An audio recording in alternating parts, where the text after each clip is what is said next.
Stories for later. In the heart of a sprawling forest, shrouded in a thick veil of darkness, there stood an ancient and ominous mansion. The townspeople knew it as the Abyss House. For generations, it had been whispered about in hushed tones. Locals spoke of an insidious curse that plagued the mansion, one from which no soul had ever escaped. It was a moonless night when James, a fearless adventurer with a penchant for the supernatural, decided to explore the Abyss House. Armed with a single flickering lantern, he made his way through the eerie woods, drawn to the mansion as if by an invisible force. The mansion loomed before him like a malevolent sentinel, its windows shattered, ivy-covered walls creeping towards the heavens. The wooden door creaked open with a mournful wail, as if welcoming its next victim. As James ventured deeper into the dark abyss, the door slammed shut behind him, sealing his fate. The interior was suffocatingly silent, except for the faint sound of his heartbeat reverberating in his ears. The lantern's flickering light revealed walls adorned with twisted, grotesque paintings and portraits of long-forgotten souls who had met their doom within these cursed walls. Each room was more nightmarish than the last, with furniture covered in dusty white sheets that seemed to shiver with life. The air was heavy with a strange odor, a mixture of decay and despair. James was trapped in a house that seemed to have a malevolent consciousness of its own.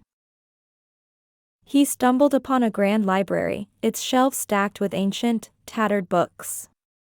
The pages whispered secrets and incantations, but he dared not touch them. As he continued his exploration, the shadows deepened, and whispers enveloped him, like the anguished voices of the damned.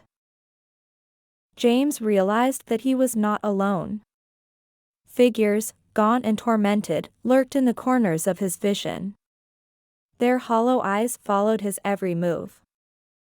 They beckoned him, their bony fingers crooked in silent invitation.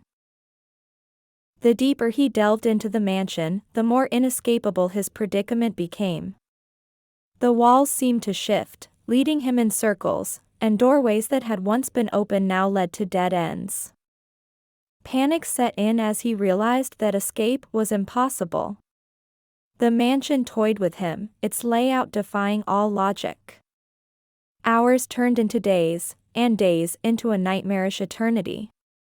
James's lantern began to sputter, casting eerie, elongated shadows that danced menacingly on the walls. He was tormented by haunting dreams that seemed to be a sinister projection of his own despair. No matter how he tried to leave, he was drawn back into the mansion's depths. It had become his inescapable abyss, a labyrinth of misery and suffering from which he would never break free. As the last glimmer of his lantern extinguished, James's cries for help were swallowed by the malevolent silence of the Abyss House. He became just another lost soul, forever imprisoned within its dark and suffocating embrace. End.